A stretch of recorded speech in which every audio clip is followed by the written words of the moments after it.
अवधारणा। तो Nils bore की प्रथम अवधारणा, प्रथम अवधारणा में क्या बात बताई गई? प्रथम अवधारणा में बताया, निल्स बोर ने बताया कि परमाणु के अंदर एक नाभिक पाई जाती है, नाभिक के अंदर न्यूट्रॉन व प्रोटॉन रहते हैं, नाभिक के चारों ओर इलेक्ट्रॉन निश्चित कक्षाओं में चक्कर लगाते हैं। नाभिक के चारों ओर घूमते हुए इलेक्ट्रॉन ऊर्जा का उत्सर्जन या अवशोषण है वो नहीं करते हैं। जैसे मान लो ये कोई इलेक्ट्रॉन है, वो नाभिक के चारों ओर घूम रहा है, नाभिक के चारों ओर घूमता हुआ इलेक्ट्रॉन, मान लो कि ये m द्रव्यमान का इलेक्ट्रॉन था और ये मान लो कि v वेग से जा रहा है, ये v वेग से जा रहा है। नाभिक के अंदर प्रोटॉनों की संख्या को Z कहा जाता है। एक प्रोटॉन पर उपस्थित आवेश E होता है, वो प्लस में होता है, तो Z प्रोटॉनों पर टोटल आवेश क्या होता है? प्लस ZE होता है। इलेक्ट्रॉन पर आवेश होता है वो E माइनस का, यानी कि इलेक्ट्रॉन पर जितना भी आवेश होता है उसे E माइनस कहा जाता है। नाभिक व इलेक्ट्रॉन के बीच की दूरी को R कहा जाता है, यानी कि परमाणु की त्रिज्या कहा जाता है।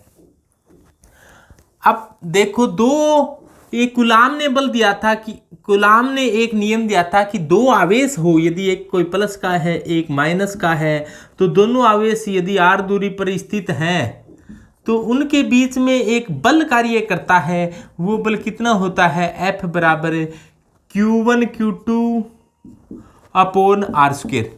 ये होता है दोनों आवेशों के गुणनफल के समानुपाती व इनके बीच की दूरी के वर्ग के व्युत्क्रमानुपाती होता है। समानुपाती का निशान हटा दें तो एक नियतांक लगाया जाता है, जिसे क्या कहा जाता है? नियतांक K कह दिया जाता है। तो K Q1 Q2 upon R की स्क्वायर, तो ये बल लगता है F बराबर K Q1 Q2 upon R की स्क्वायर।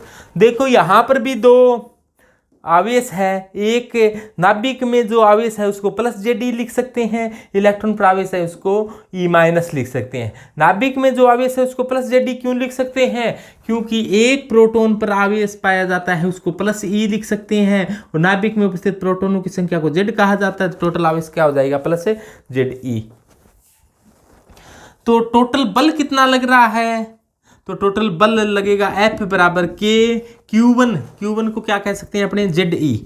नाभिक इस आवेश को Q1 माना जाए और इसको Q2 माना जाए, तो Q1 का मान क्या है? प्लस ZE, और Q2 का मान क्या है? Minus E।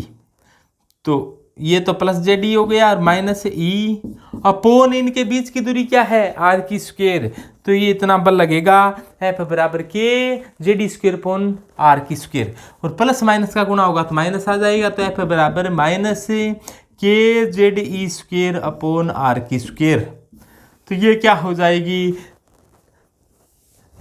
ये आकर्षण का बल लग रहा है इधर, यानी कि नाभिक इसको आकर्षित कर रहा है इलेक्ट्रॉन को, यानी कि इनके बीच में क्या लग रहा है? एक आकर्षण का बल लग रहा है।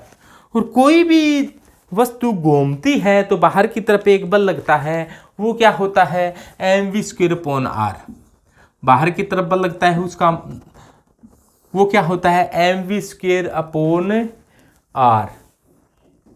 तो जैसे आप कोई भी पत्थर है उसको रस्सी के बांध कर घुमाओ, तो घुमाओगे तो आपको ऐसा लगेगा कि कोई पत्थर को बाहर की ओर खींच रहा है, तो बाहर की तरफ एक बल लगता है उसको कहा जाता है v स्क्वायर अपॉन r, और अंदर की तरफ जो बल लग रहा है उसको कहा है अपनों ने ये, जिसको कूलामीय बल से अपने निकाल लिया।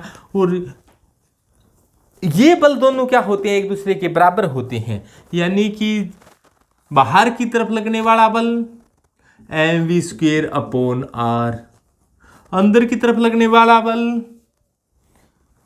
Minus K ZE square upon R की स्क्वायर। और माइनस चिन्ह बताता है कि ये आकर्षण का है, यानी कि इनके बीच में आकर्षण था और ये एक दूसरे के बराबर है, तो R से R क्या हो जाएगा? कैंसिल हो जाएगा। तो mv स्क्वायर बराबर minus k Z e square upon r. Minus चिन्ह केवल आकर्षण को बता रहा था, तो एम वी स्क्वेयर बराबर क्या आ जाएगा k Z e square upon are.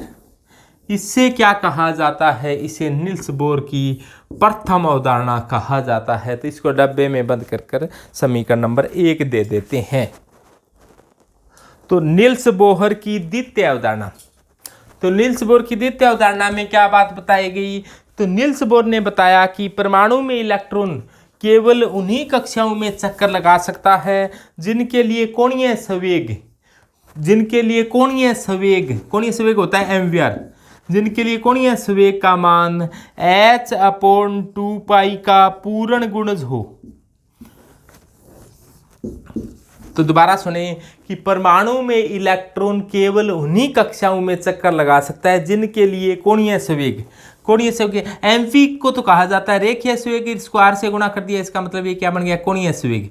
तो कोणीय संवेग का मान है वो h/2π का पूर्ण गुणज का मतलब n कोई ये संख्या है, यहाँ पर n का मान हो सकता है 1 हो, 2 हो, 3 हो, 4 हो, डैश डैश डैश। तो यानी कि परमाणु में इलेक्ट्रॉन केवल उन्हीं कक्षाओं में चक्कर लगा सकता है जिनके लिए कोणीय संवेग का मान h/2π का पूर्ण गुणज हो। इसे निल्स बोर की द्वितीय अवधारणा कहा जाता है। यानी कि ये क्या है, निल्स बोर की द्वितीय अवधारणा ये ही है। अब ये द्वितीय अवधारणा में mvr बराबर nh/2π सूत्र कहाँ से आ गया, इसके बारे में निल्स बोर है वो बताने में असमर्थ रहा, लेकिन डी ब्रोगली नाम के वैज्ञानिक ने इसे सिद्ध कर दिखाया था कि डी ब्रोगली ने अपने क्वांटम मैकेनिक्स के अंदर इसको सिद्ध किया था कि पहली कक्षा में केवल एक ही तरंग बनती है, दूसरी कक्षा में 2, तीसरी में 3, चौथी में 4। तो इस प्रकार से, और डी ब्रोगली तरंग दैर्घ्य दिया था कि लैम्डा बराबर h/mv। तो उसने एक बात बताई थी कि पहली कक्षा की परिधि क्या होती है, 2πr में एक ही लैम्डा होती है। दूसरी कक्षा है तो 2 लैम्डा हो जाएगी, तीसरी कक्षा है तो 3 लैम्डा हो जाएगी, तीसरी कक्षा है तो 3 लैम्डा हो जाएगी, यानी कि 3 से गुणा हो जाएगा। यानी कि nवीं कक्षा है तो क्या आ जाएगा, यहाँ पर n लैम्डा आता है, यानी कि 2πrn बराबर क्या होता है, n लैम्डा।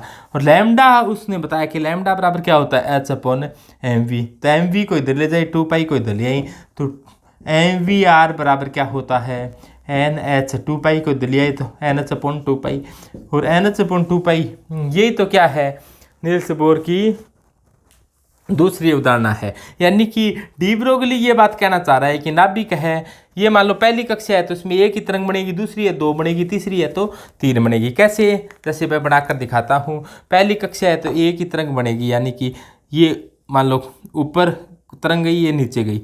दूसरी है 2 ही तरंग बनेगी, 1 2, दूसरी है तो 2 ही तरंग बनेगी, और तीसरी है 3 बनेगी। तो आपने ऐसे 3 बना दें, 1 हो गई, 2 हो गई और 3 हो गई। इस प्रकार चौथी है तो 4 होगी। nवीं तरंग है तो 2πr, और इसकी परिधि क्या होगी, जैसे मान लो तीसरी तरंग है तो परिधि क्या होगी, ये r दूरी है तीसरी के लिए है, और परिधि क्या होती है 2πr, तो 2πr 3 है तो 3 लैम्डा होगी। तो इस प्रकार से nवीं कक्षा है तो 2πrn बराबर क्या हो जाएगी, n लैम्डा। लैम्डा बराबर h/mv डी ब्रोगली ने ये सूत्र दिया था, तो यहाँ से क्या आ गया, mvr बराबर nh/2π।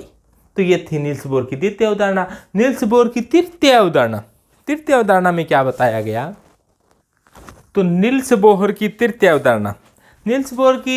अवधारणा में बताया गया कि परमाणु के अंदर नाभिक होता है, नाभिक के चारों ओर इलेक्ट्रॉन निश्चित कक्षाओं में चक्कर लगाता है।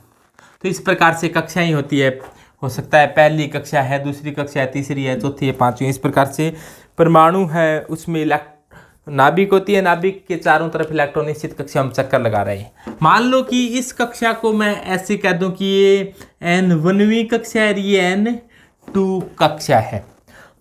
जब भी निम्न कक्षा में उपस्थित इलेक्ट्रॉन को ऊर्जा मिलती है तो वो छलांग लगाकर ऊंची कक्षाओं में चला जाता है। जैसे अपने कोई भी ऊर्जा मिल जाए तो अपने भी छलांग लगाकर ऊंची कक्षाओं में चले जाते हैं। जैसे ऊर्जा मिलने से जो स्टूल पर बैठे हैं वो मेज़ पर चढ़ जाएंगे, मेज़ पर बैठे हैं वो रोशनदान पर चढ़ जाएंगे, इस प्रकार से छत पर चढ़ जाएगा, कोई बहुत ऊंचा चला जाएगा।